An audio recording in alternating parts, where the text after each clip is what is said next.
Chakraborty and Kunal Sarkar. Quick introductions. Swapan Dasgupta is an Indian journalist and member of the Rajya Sabha. He was awarded the Padma Bhushan for his contribution to literature and education. Bidyut Chakraborty, Vice Chancellor, Bharati University, was a professor of political science, University of Delhi.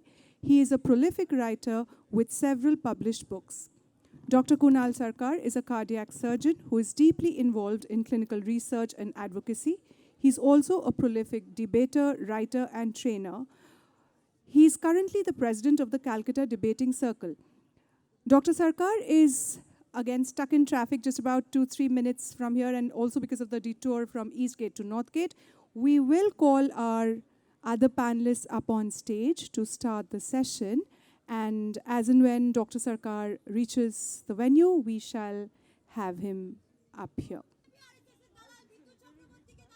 Can we have the protest not in the middle of the session, please? Thank you.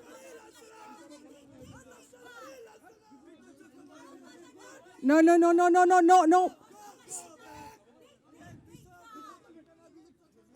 May we please request our students to allow the session to go on? And no, please, no manhandling, please. If we can please allow, let's not.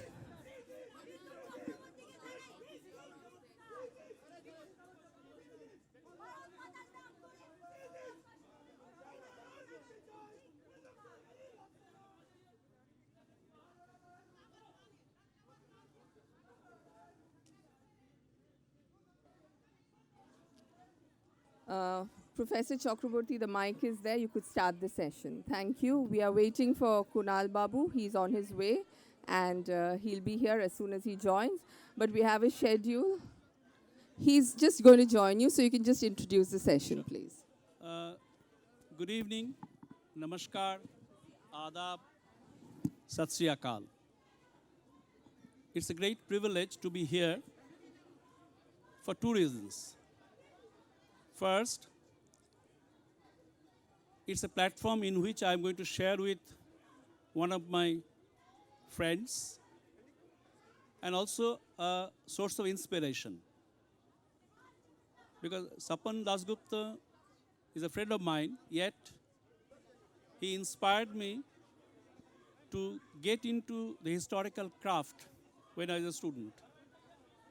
I don't know how many of you know that Dr. Dasgupta wrote his PhD thesis on Mednipur. And I was inspired by that thesis of School of Oriental African Studies, University of London. And I continued to work on Mednipur later. And later on, when he wrote about this awakening Bharat Mata, that was also a source of inspiration to me because I undertook another work on conceptualizing Hindu nationalism in India.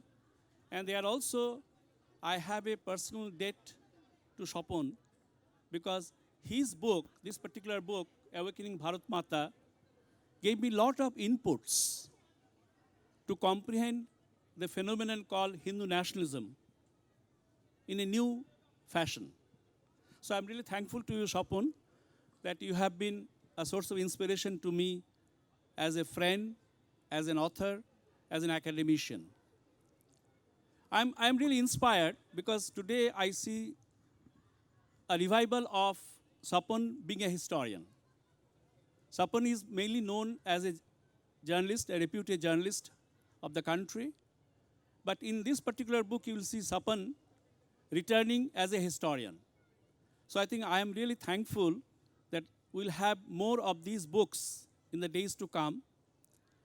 And from that point of view, I'm also grateful to him. Now, this particular book, has a very specific concern.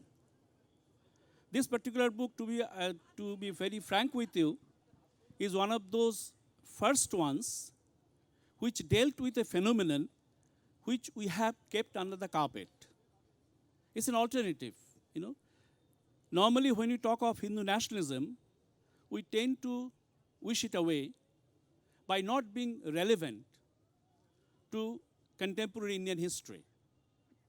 Now, Swapan, through his writings, has proved that's not the case. And in our academic circle, we are also trying to understand this alternative. While nationalism is understood differently, while nationalism is conceptualized differently, here is also an attempt to get out of the Western mold of thinking. The moment we think of nation, we tend to think in Western glasses. I think Swapan is one of those authors who tried to conceptualize nationalism independent of being clouded by the Western approach to nationalism. You know, nationalism, when you think of Western thinking, it's about oneness. It's about homogeneity. But in case of India, it's homogeneity of a different kind, in the sense that it talks about homogeneity on the basis of number of civilizational code of conducts. So I think let us welcome Swapan, and we have got Kunal Babu also. Now, first question which I would like to put forward before Swapan, that what provokes him to write this book? Swapan. Well, thank you. Thank you very much, Bidyut, for that very generous introduction. I hope you can hear. Okay. Well, thank you very much, Bidyut, for that most generous introduction. I think I'll dispense with the multicultural greetings which you indulged in and go straight to the point. Well, partly because history has always been my first love, and for various occupational hazards, and I haven't been able to devote myself entirely to that. But I think the reason I got provoked into writing this or getting this collection done was a casual comment of a very dear friend of mine. We were in college together, but we belonged to very different parts of the ideological cum political spectrum. It's a friend of mine, Ramchandra Guha, who said, well, there is no intellectual tradition as far as the right is concerned in India. And Ram has been saying this repeatedly over and over again. And it's not a very unique proposition. Throughout the world, various what might be called conservative parties, conservative ways of thinking, have been labeled as what in Britain was called the stupid party. The Conservative Party in Britain has often been called the stupid party, that they lack any form of ideological or any form of intellectual rigor.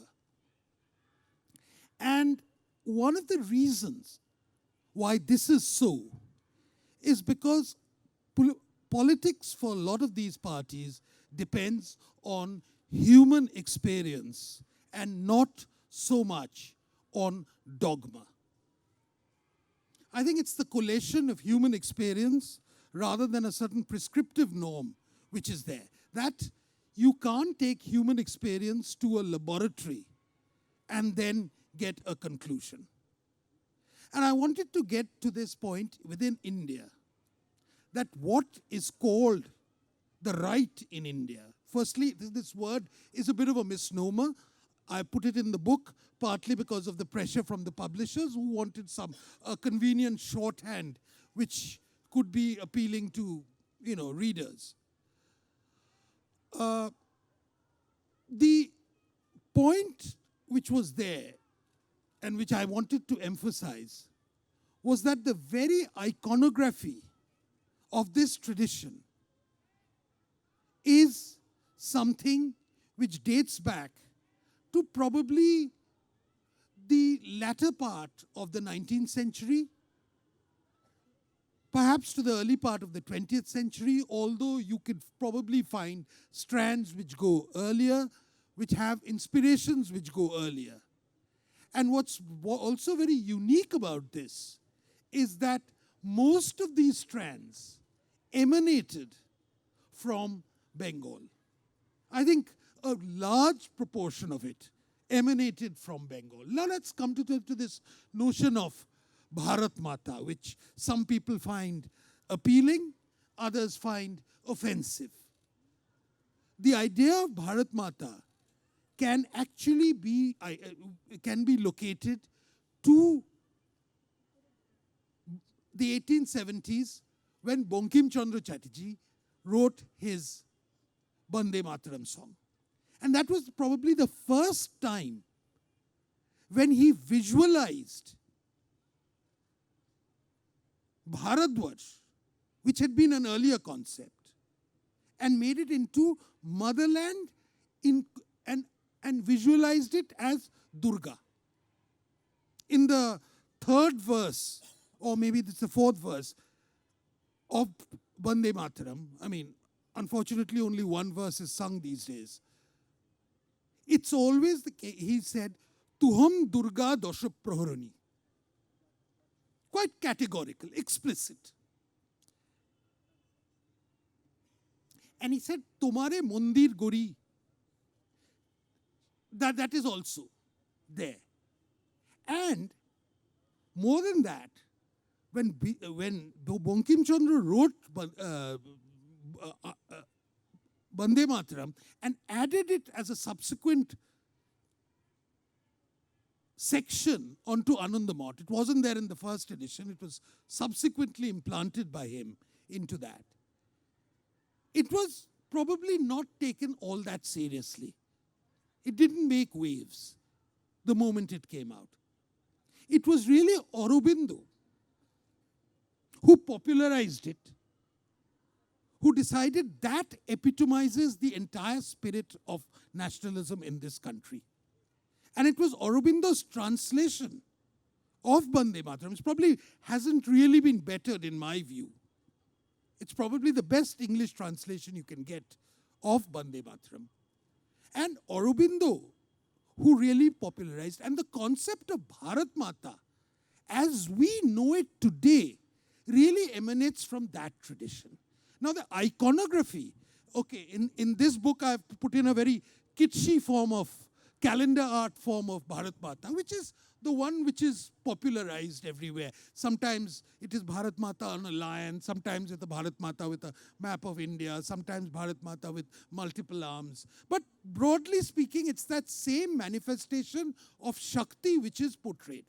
Quite different from the one, for instance, Abanindranath Tagore drew. The Bharat Mata, which is a more tranquil, placid Bharat Mata, which has its own... Yeah, well, okay, Bidyut tells me it's available in Victoria Memorial Hall. Yeah. So that was another version of it. A more tranquil version. Now, the appeal of this particular form of Bharat Mata was due to the political situation at that time, where the need for assertiveness was very much there. And there we come to this whole entire tradition of Vivekananda and what that contribution was. And particularly more than Vivekananda, it was really the contribution of Sister Nivedita, who actually put the gloss, who put a certain meat into this idea which is now called Hindu nationalism. I'll stop there, so let Kunal take it. No, I'm not taking over by... This guy is tired. I think not taking over by any chance, but just trying to be a little provocative, right? So I cannot resist the temptation of being slightly contrarian and mildly provocative with Shopanda by the side. A couple of points. When you mentioned Ram Guho, right? It's been one of Ram Guho's hypotheses that it's a kind of old-fashioned European construct which he called a sort of loosely ended rightism, to identify one culture, one language, one country, and one enemy. That is what he thought was a kind of characteristic which Europe gave itself before and after the Second World War, and that perhaps was a kind of simplification of national characteristics which prevailed in the rights, the many rights in many parts of the world, in one way or the other. So I would definitely seek your views on that. Yeah, it's a very Yeah. interesting. It's firstly, it's not a view Ram's original. It's the firstly, it was put forward by Ashish Nandi, who Yes, actually. yes. Incidentally, the way you say Ram Gua, you make him a Bengali. He's not a Bong I know, by any yeah, chance. yeah. He's very much a Tambram. Yes, yes. The idea that this was a 19th century construct which was implanted onto India is something which has a validity only from, say, someone like Savarkar. Yes.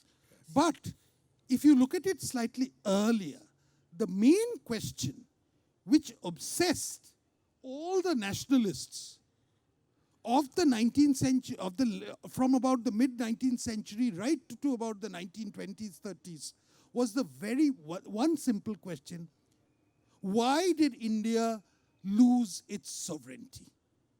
That was the fundamental question which they posed to themselves.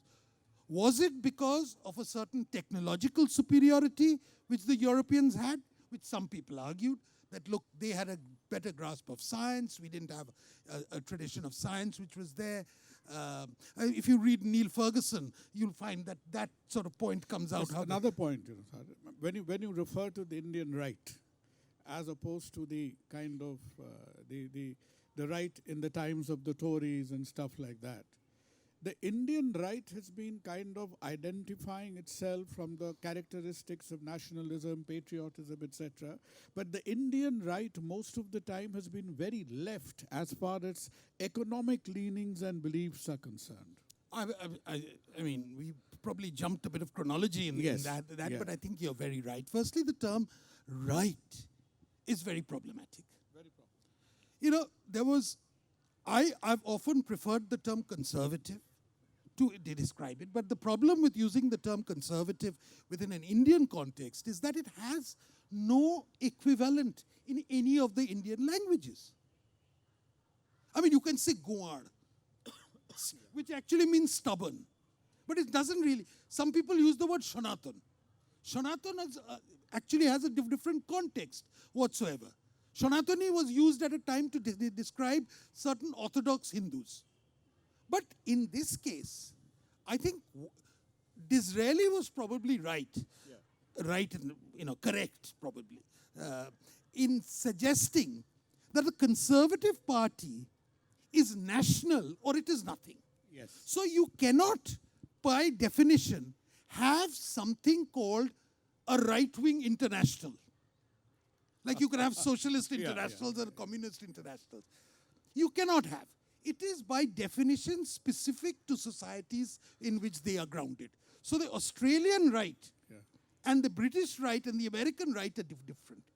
And if there are two aspects of it. One is your view of society, and one is your view of what might be called economics. Right? Now the question to the historian, so 1 minute. The question to the historian in Shopunda is, I don't think you'll ever test the credibility of the statement that Vande Mataram was written by Bankim Chandra to fill up a blank page in Bongo Darshan. Right? It appeared in Bongo Darshan 1875, and we are told that when he was editing Bongo Darshan, there was a kind of space to be filled up. So the great man sits down and pens. May or may not be right. Later on, as you correctly said, went on. Now, what kind of, let's come to the point, is what really, it contributed both to the aura and the controversy that followed Vande Mataram later on was that if it is true, and it is true, that it is in the backdrop of the Shonnashi revolt, the Shonnashi Fakir revolt of 1760 to 1770, it went on for a good few years, that in the narrative of Anandamart, etc., the kind of anti-Muslim, the anti-Nawab narrative gained precedence over the anti-British narrative, which seems to have been kind of emphasized or underlined with the fervor injected in the narrative by Vande Mataram. How true you think this criticism was? Kunal, before I think I allow Swapan to respond to your question. Yes. I think I have got little, knowledge of this particular period because I've just finished a book on Hindu nationalism in India. It's just published a week ago. And I think the question which you raised, I mean, I began by saying that the moment you talk about nationalism or right-wing or conservatism, we tend to think in the European glass. I think Swapan's book has a major contribution in the sense that he is shifting our attention away from those well-established, widely accepted parameters to certain things which we tended to put under the carpet.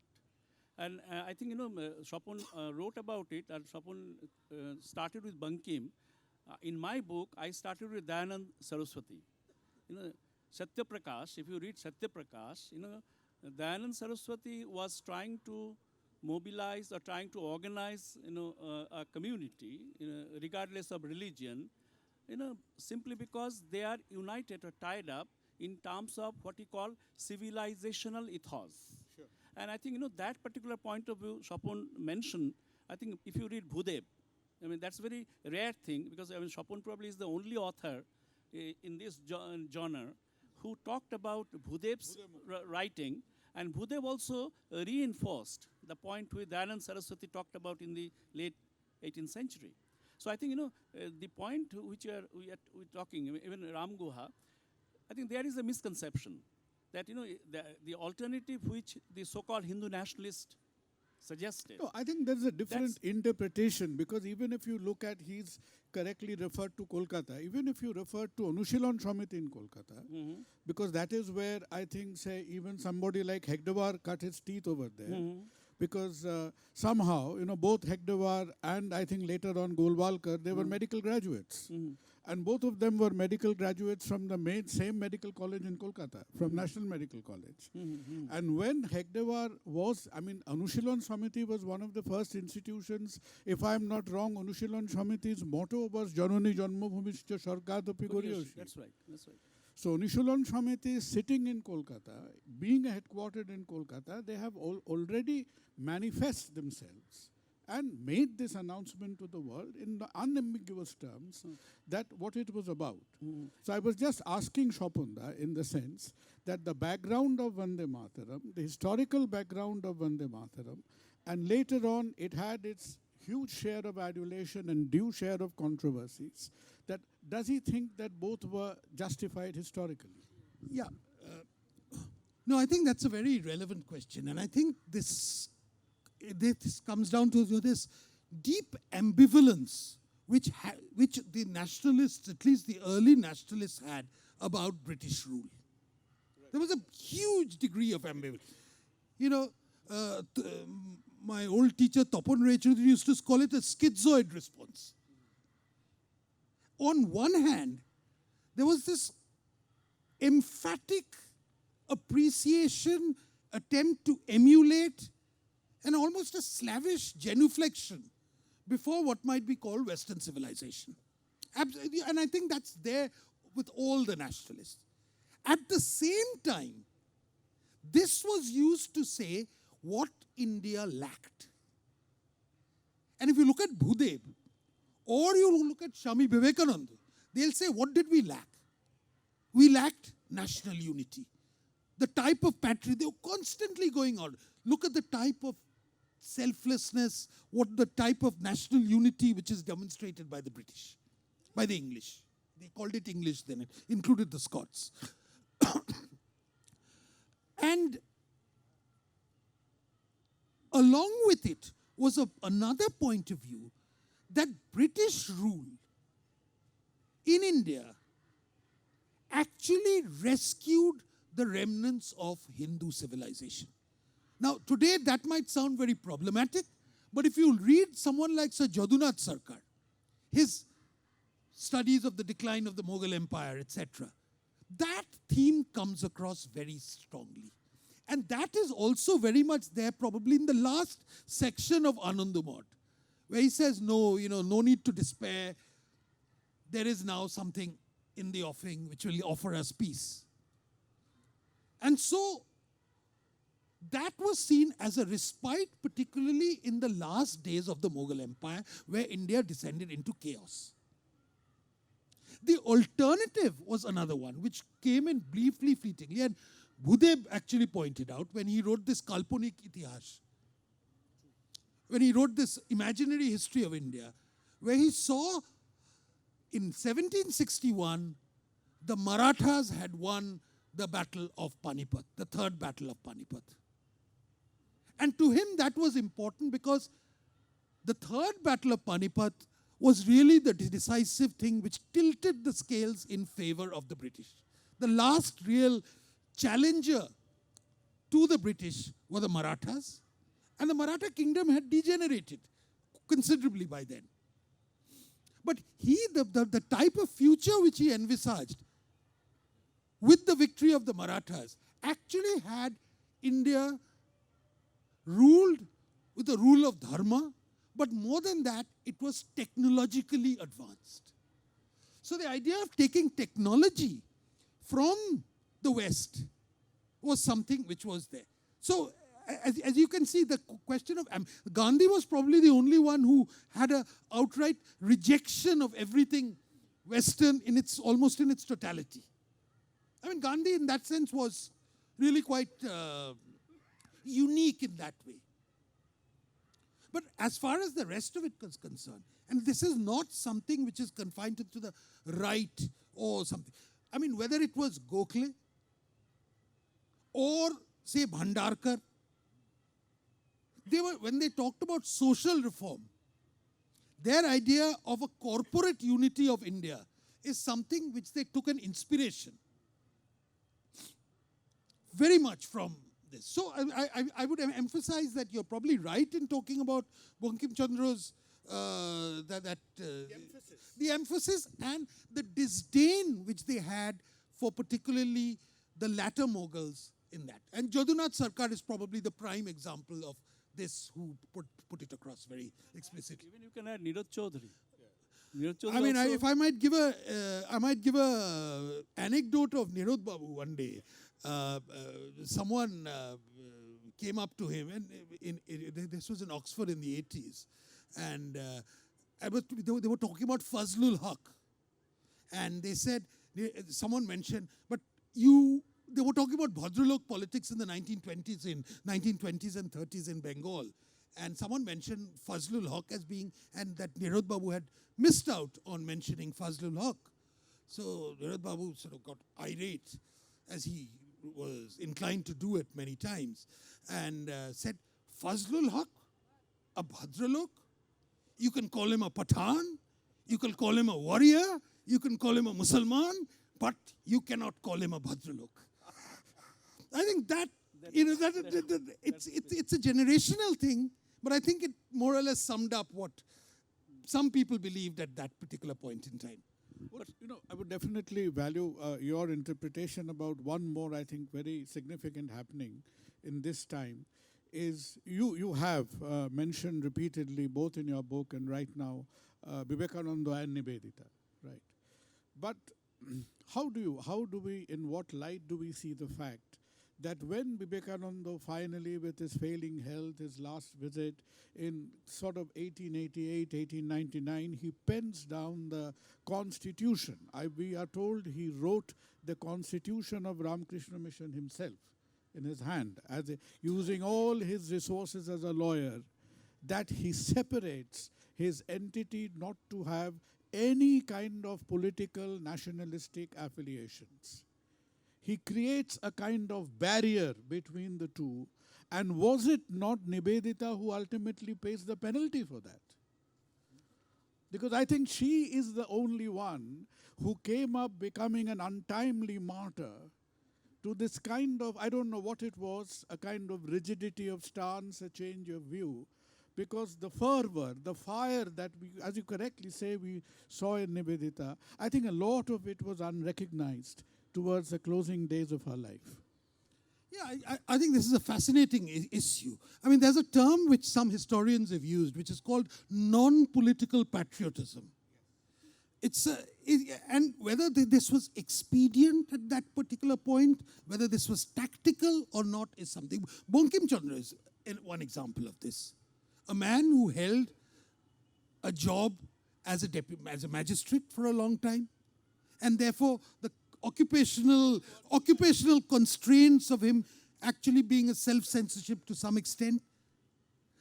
The interesting thing about Vivekananda was that Vivekananda was the permanent inspiration of the nationalist movement. Right from day one onwards. Every nationalist, there was a picture of Vivekananda.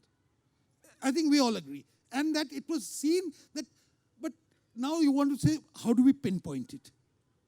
He spoke about the regeneration of India.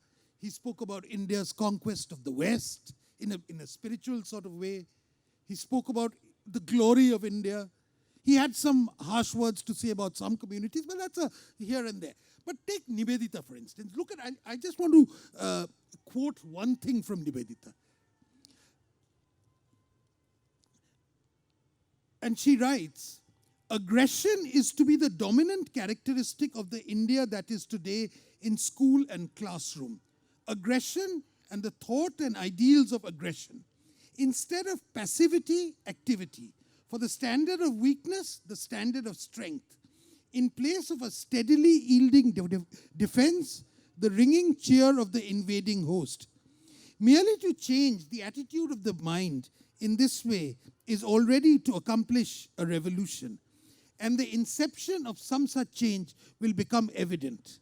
And what she's talking about is that Hinduism, as she imagines it, is being reinvented, and it has to be reinvented, taken out of its passivity.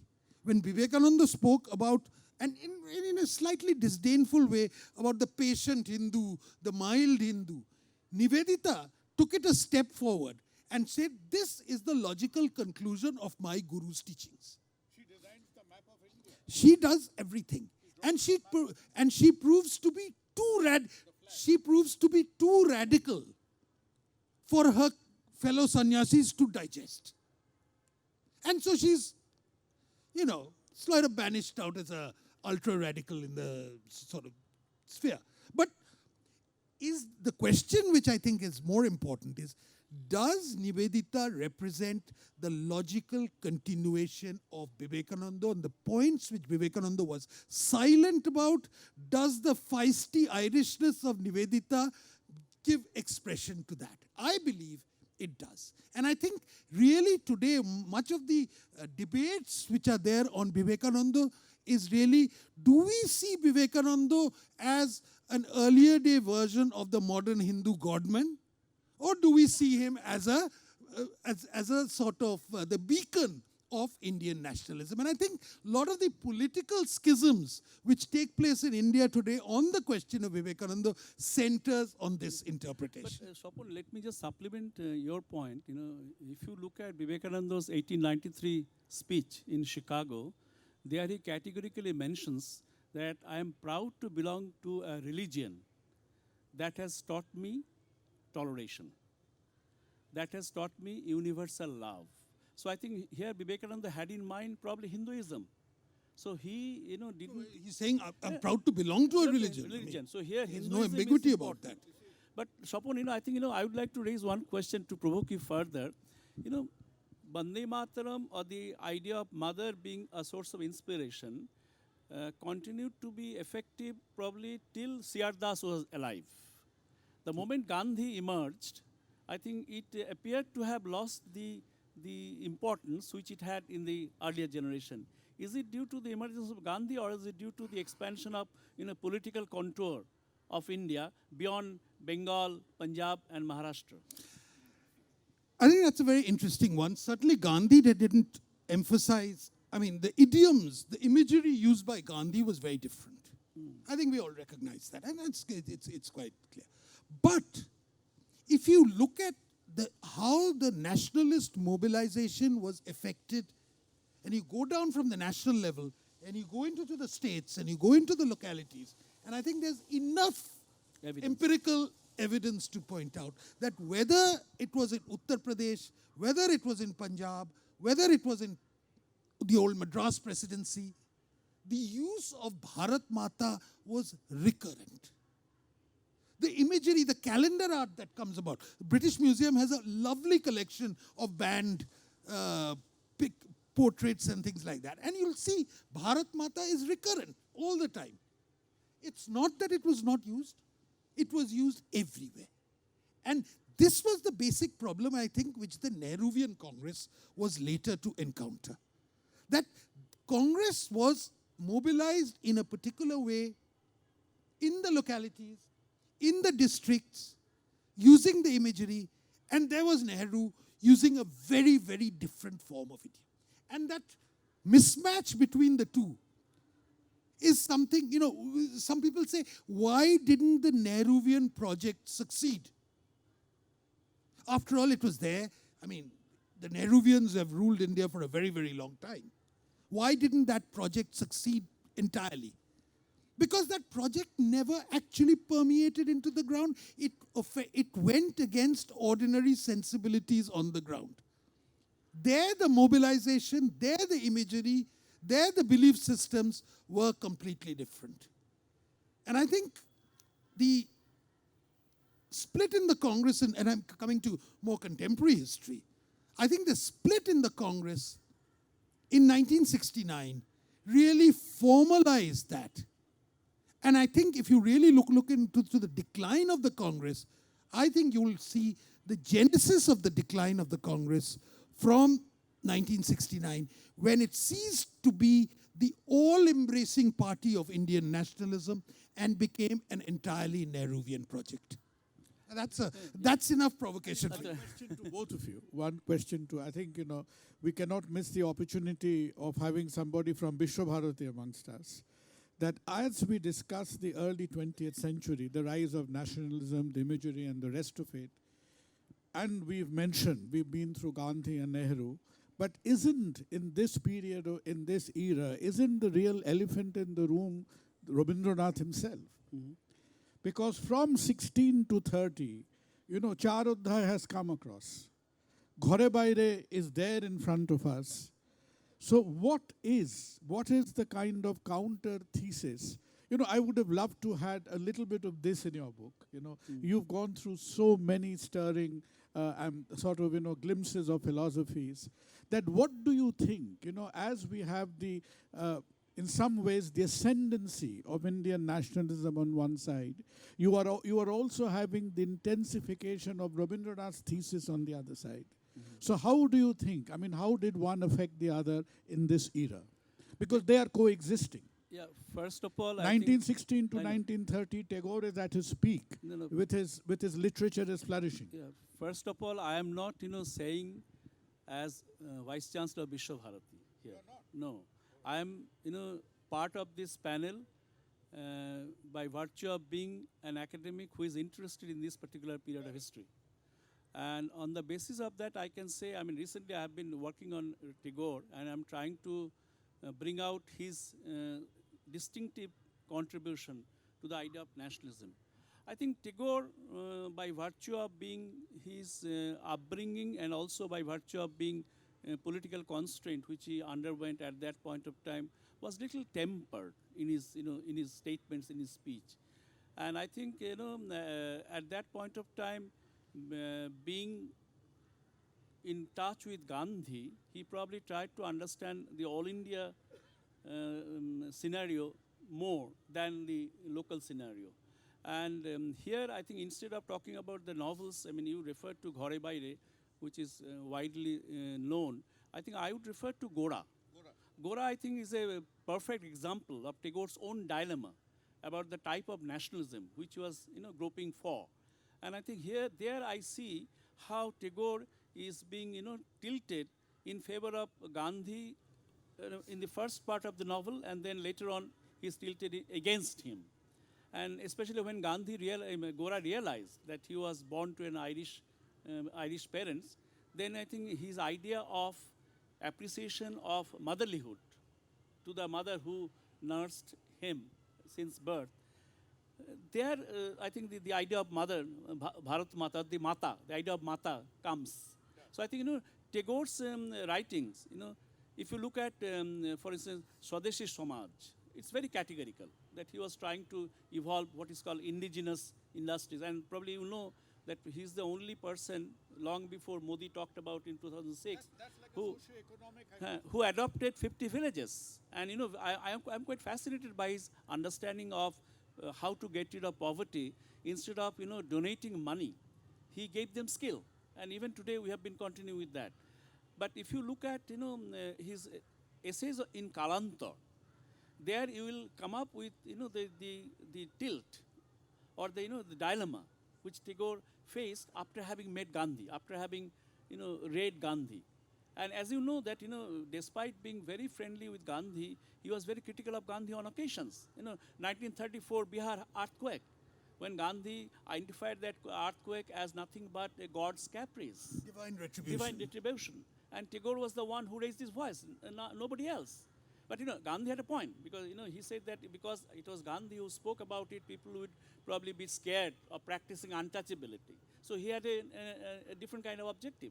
So I think it's very difficult to what is called pinhole Tagore in one category, because if you look at, I'm not saying that I am a Tagore expert, but after having been in Vishwabharati for a year, I've been reading a lot of stuff written by Tagore. But his dislike for that form of nationalism is not a secret, is it? No, it's not. It's not dislike. There is no ambiguity about that thesis of Tagore. No. It's not dislike. I would qualify it. I would present it in a very nuanced way, saying that Gora. That's why I refer to Gora. Charodha again is a kind of debate.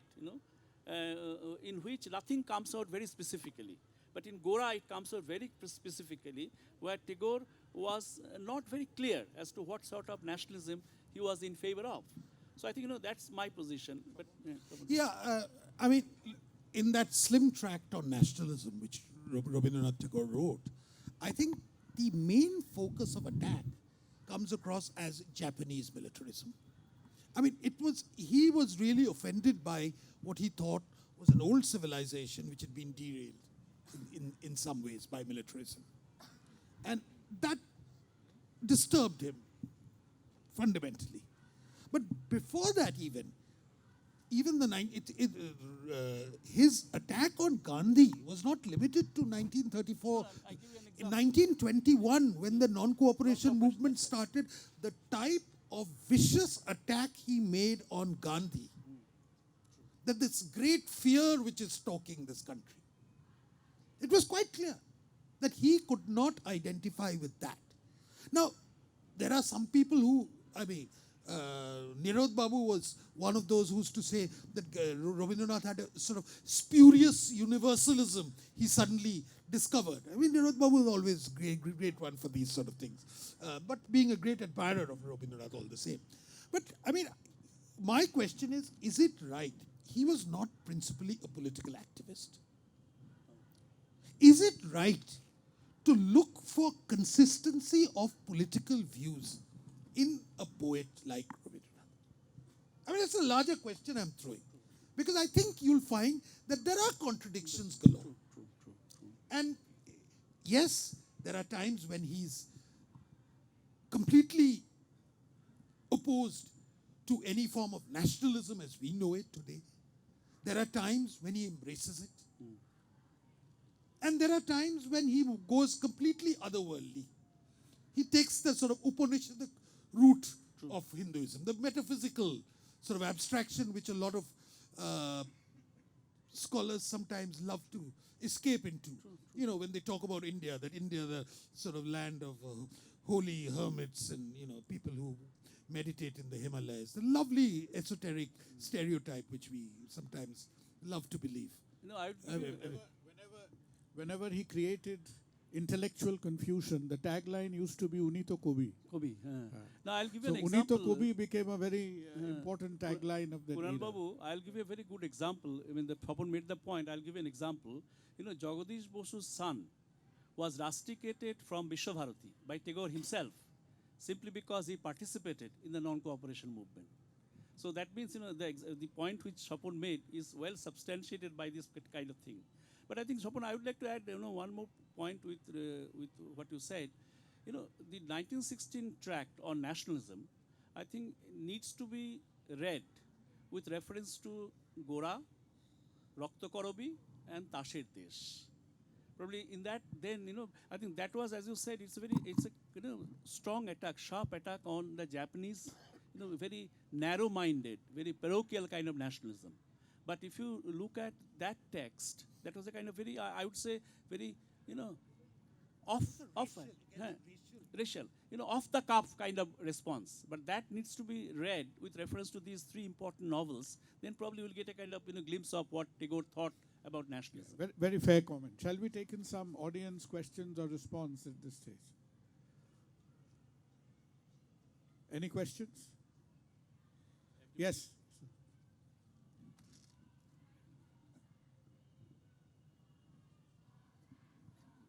Good evening, dignitaries. I have a question for Mr. Swapan Dasgupta. I don't think anyone, at least I'm not a dignitary, I'm not sure about the other two. Sir, Right. I have gone through the book Awakening Bharat Mata, where I have categorically read the parts where you have written about the Aryan invasion theory, which you... What theory? Aryan invasion theory. Like you have referred to it.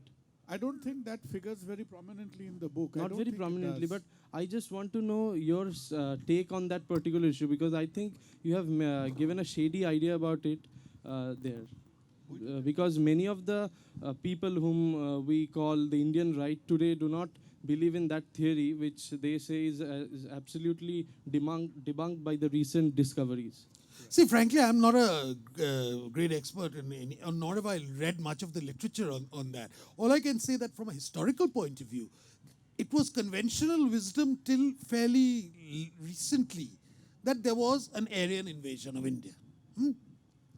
But there has been enough in recent times to cast doubts about whether it was really so, and that there is a more blurring of whether this sort of great invasion actually took place or not is there.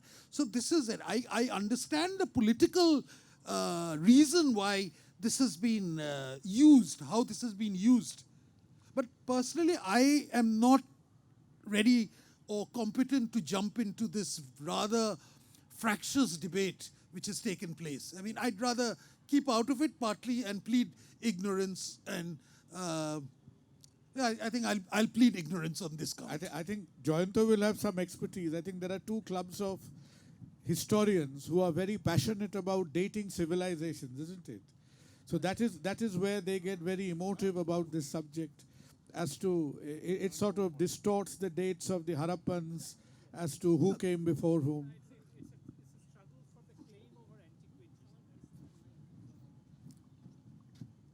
Fair enough.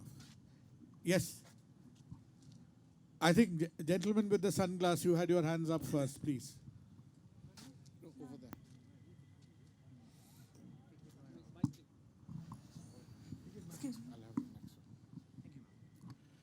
Good evening. My question is to Mr. Chakraborty.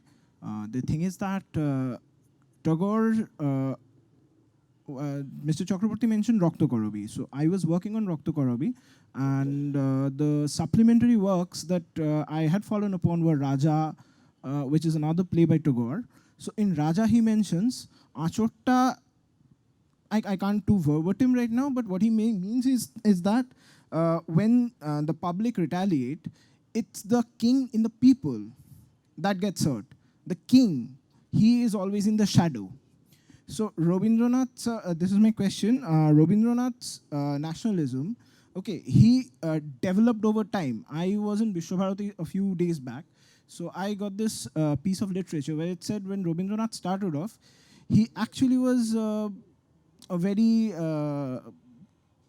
reluctant to understand if non-Brahmin people could touch the Brahmin people's feet, and vice versa. So if the professor was a non-Brahmin, and if a Brahmin student would touch it, whether it would be a breakage of the Varnashram.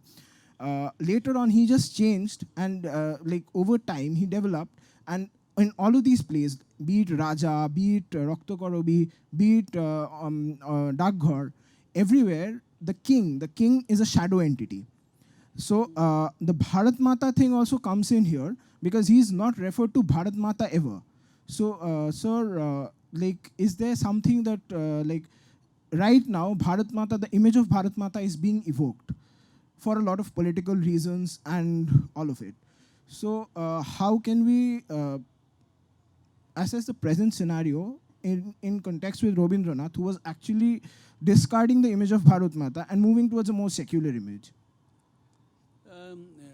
If I understood your question correctly, I mean, you wanted me to have a kind of assessment of Rakta Korobi, right? And you said that Rabindranath didn't use the expression Bharat Mata. No. So how did this particular expression become so important in contemporary India, right?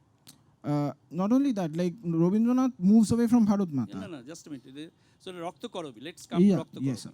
Now, since you are interested in literature, Yes, sir.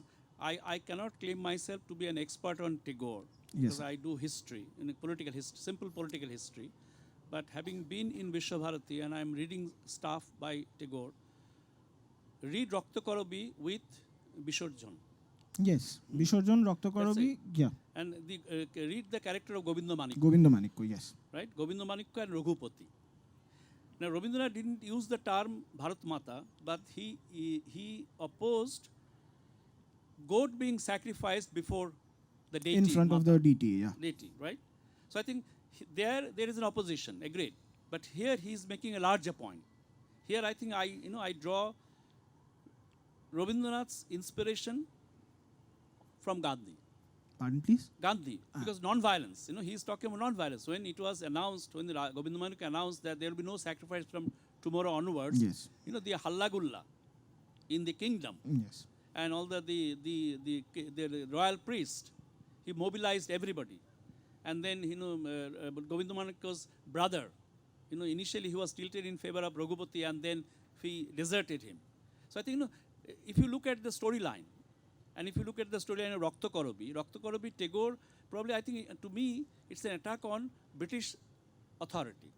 Because Yes. British authority was not in evidence, was not visible. Exactly, yet, sir. Yet you can feel the impact. So the Raja who forces the laborers to work in the mines, yeah. work in the mines, is not visible. Exactly, But the sir. moment Nandini comes, when the moment Nandini tries to woo the Raja by her love, Raja comes out. And finally Raja joins the laborers. So here, there is a transformation, right? Exactly. So I think, the Rabindranath may not have used the imagery, Bharat Mata, but he used the imagery of people being free, or people being, inspired by their urge for earning freedom is evident. And so I think I would request you. Days of green consciousness, Yes, sir. Rakta Korobi is almost an environmental protest, because Rakta Korobi was written in Shillong. True. And true. Rabindranath wrote Rakta Korobi sitting in Shillong when he could see the hillsides getting denuded. People pulling down the greenery and making a mess of the environment in front of his eyes.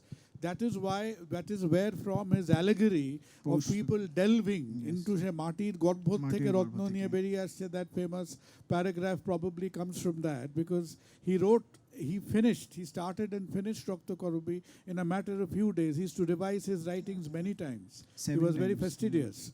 But he wrote one of the fewest works we started and finished in a few days' time whilst he was in Shillong. I think your comments on Bharat Mata. Yeah, I just wanted to comment on that slight sting in your tail, which you added as an afterthought. When he said, should we aspire for a more secular something or the other? Yes, sir. Now, I think slightly problematic. If there is an imagery, whether it's Bharat Mata or something else, which has its roots in what might loosely be called the Hindu imagination, do we automatically discard it because it is Hindu? We don't.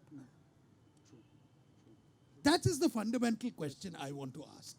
And this is, I think, at the heart of a lot of political debate. And I'm not saying that I have the definitive answer, but I think I have a legitimate question which could provide an answer.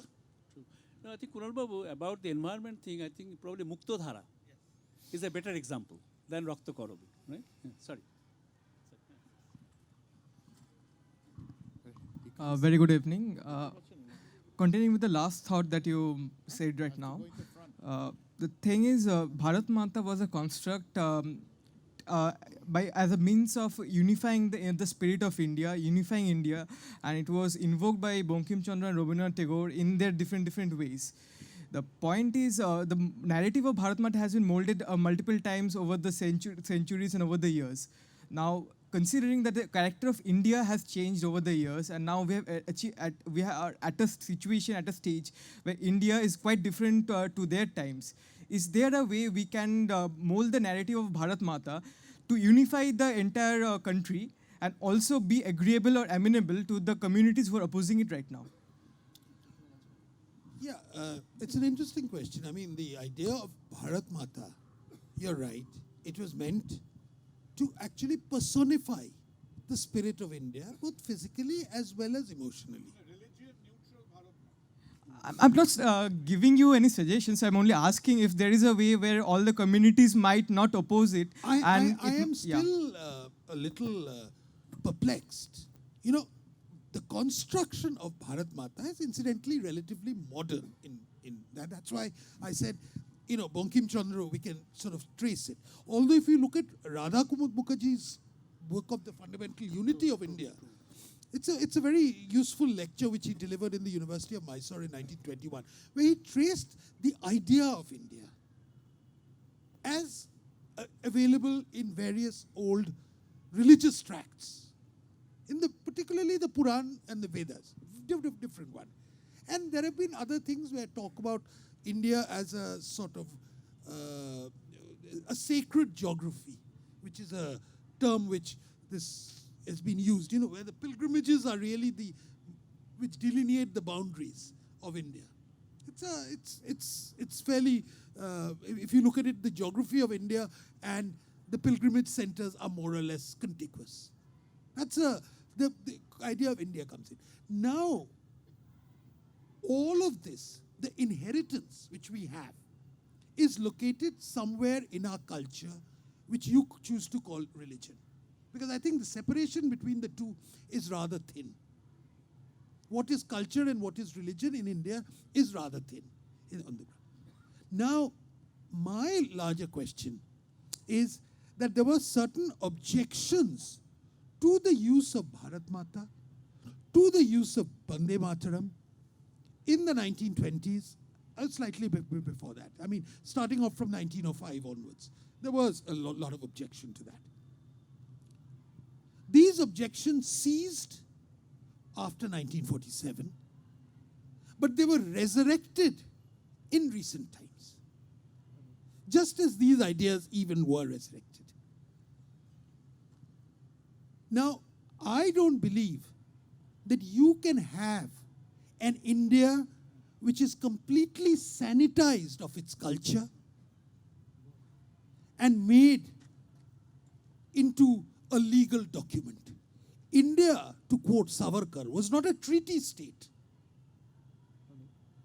And that's the reason. If it was a treaty state, then it's a different matter altogether.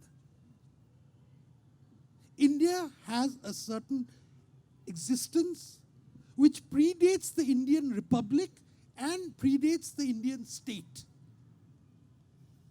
And if you acknowledge that, Bharat Mata is part of that continuum. I think it's possible to have a very legitimate, sensible debate on this. And I think that the tragedy sometimes is that sensible debates on this are sometimes shouted out. That's right. Do you think, you know, a lot of these confusion has been exacerbated by the left-wing history and the non-left-wing history of India? And are we working towards a consensus of facts as far as a factual history of India is concerned sometime in the near future? Is that a possibility? This is the question of a scientist. This is the classic question of a scientist, that there are facts which are indisputable.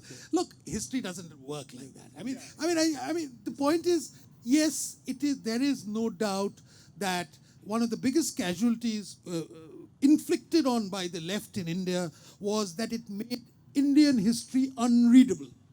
It's made Indian history completely unreadable. People stopped reading history in India. partly because they just couldn't understand these. It's not a sort of statistical digest of how many of modes of production and all that sort of thing. History is really stories. Narrative, that's right. It's what it is. Narrative history is what it is. And that's when we restore this tradition of narrative history, which, for instance, the Brits never left, which is why history is so popular and read so avidly there. Compared to them and compared to others, we don't read history. So my thing is that more than rewriting of history is, I think, popularize history, make history accessible, and take history beyond the confines of the professional historians who are, I think, an obstacle, an impediment to the popularization of history. So unprofessionalize history, if you might say. I think I fully endorse, Swapan's point of view that in today's history, especially all my left-wing friends, history is the story is taken out of history. History is no longer, storytelling. So that's missing. It's interpretation. I mean, the other day I was reading a book on, Indian nationalism, and suddenly Hobbes came up. We need what is called the Western kind of pillars, to explain our reality. Now, I think, secularism thing, I just would like to add a point here. The tragedy of India happens to be that when you talk of secularism, we did not take Gandhi seriously. If you look at secularism, there are two ways in which it is conceptualized. One is Nehruvian, dharma nirapekshata, neutrality. State is neutral from religion. And Gandhian, which is sarv dharma samabhava. In fact, there is a big debate, even in the Constituent Assembly. And the Gandhians, those who are in a minority, raise this point that Indians, instinctively are religious. So if you go for sarv dharma samabhava or Ramakrishna's famous Jato Mat Tato Path, probably, we would have had a different kind of secularism in India. Instead, it was something which was taken from the West, imposed on us, who are very much religious-minded people. And about Tagore, I think, I'm telling you that Tagore is little tragic, or probably Tagore did it purposely. Even today, every Wednesday, we go for Upasana. And in the Upasana, it is a kind of mast that we start with a mantra. That mantra comes from Upanishad. And we read from Tagore's text, and we tell the speaker that you must take the text from his written texts, which are close to Upanishad. And you will be, also know that only, the Tagore, to prove himself secular, he organized Krishtotsav, which takes place on 25th of December every day. He also started Muhammad Divas, but somehow or the other, thanks to some of his illustrious colleagues, I don't want to name them, some of his illustrious colleagues, it was stopped. So I think, today's Vishwabharati and Tagore's Vishwabharati is, radically different, poles opposites. And nowadays, as I said, if you go to any Upasana, whether it is, special Upasana in Chatimtala or, regular Upasana on Wednesday, it is very much Hinduized. So I think that from that point of view, I wouldn't say that Tagore was very religious-minded, but Tagore must have got inspiration from Upanishad. That's why, he referred to Upanishad again and again. Probably his father's influence, Deven Thakur. Deven Thakur, if you look at, go to Kachghar, the Upasana Mandir, there all the texts written are from Upanishad. So I think, Upanishad is an important source of inspiration as far as Tagore family is concerned, starting from Deven Thakur and then it continued with Rabindranath. So I think that point needs to be emphasized. That now, on the basis of this evidence, can we say Tagore a Hindu? Probably not, because for him, Hinduism is a larger kind of environment in which Upanishad is an important source of inspiration. So that's my take. I mean, aren't you contradicting yourself horribly? What? You just now said Hinduism is a civilization which has, Jato Mat, Tato Path. I mean, that is a Math and that is a Path also. So Upanishad is very much a part of the larger Hindu inheritance. So that's the point. So just because someone follows the Upanishad doesn't make him not a Hindu. Sure, The- sure. But that's the point. No, that is not the point you were saying. No, that's the point I'm making. That's the point I'm making. So That if you say that he was inspired by the Upanishads, Sure. Someone else, Gandhi was inspired by the Gita, for instance. Someone else may have been inspired by the Ramayana or the Mahabharata, seeing it as a sort of morality tale. That's fair enough. No, I mean, there is no dogma. No, there is no dogma. And the moment you try to say this is more Hindu and this is less Hindu, no. you get into all sorts of problems. No, Swapan, I'm making a. Oh, Gustav, last question. Yes. Sure. Very brief. This is for Mr. Swapan Dasgupta. Sir Roger Scruton passed away very recently. I missed the earlier part of your conversation negotiating with the security, so I don't know if you have covered British conservatism. Now, you had mentioned... We did briefly. Yeah. You had spoken about the wisdom of the people even in the Calcutta Club debate, which was Scruton's favorite. But having attended some of his art courses, I realized he was also fond of pastoral Britain. So it wasn't the masses, it had that very John Ruskin, letters to the working classes, or Carlyle, which was the landed gentry. So it wasn't a revolutionary leader like other parts of Europe, which mobilized the Volkish spirit. But the landed gentry was the patrician which started. Yeah, sure. Okay. So my question is, that sort of conservatism, did you find any parallels in India, or does it have any relevance at all? Well, I mean, I'm very glad you brought up Scruton, because Scruton is a underappreciated philosopher, both in India as well as in large parts of the West. I mean, if Scruton, in many lectures which he delivered, actually had to face demonstrations which we see certain evidence of, because he had certain views which were thought to be completely radical, but because radical in a conservative sort of way. Hello. And Hello. yes, Hello. Scruton also was a romantic. And that pastoralism, which you come across in certain parts of Gandhi, which certainly you come across in parts of Rabindranath, that sense of the glorification of poverty at times in Rabindranath. Not that Scruton had that. But you can see that sense of romanticism is also there in a lot of the writers. And in fact, some of the, if you, like me, travel to the deep interiors and sometimes come across the people who give sermons and things on the Ramayana and things, you'll find that sense of nostalgia which is coming in, but a very unconscious one, a very instinctive one. And I think this is what about Scruton, what he talks about conservatism, that conservatism is basically instinctive. And the other very important contribution which he made was that do not look down on the term prejudice. The term prejudice actually conveys generations of thought taken together and a conclusion which is there. And he was probably the only one who talked about it. But I'm glad you mentioned Scruton. He died last week, and I personally can claim that I was inspired quite a lot by him. And Gustav, thanks very much. At the point when a lot of people get mentioned about whom we know very little about, that's a good point to end a panel discussion, right?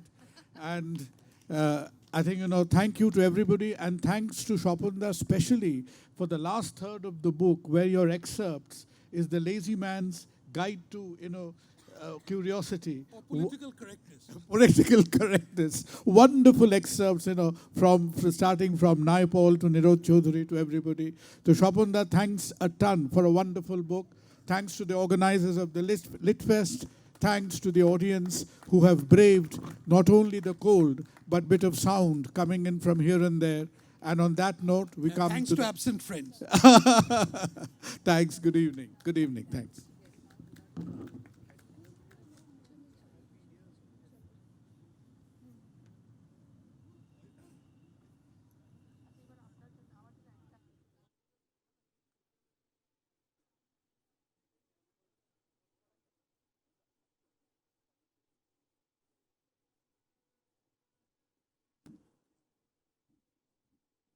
Thank you, sirs. And that brings us to the end of day one of Tata Steel Kolkata Literary Meet 2020. We shall see you tomorrow for day two at 10:30 right here. Thank you very much. Also, passes for Nothing Like Lear are available at the festival bookstore. That is on tomorrow, and that's Nothing Like Lear featuring Vinay Pathak. Thank you. Good night.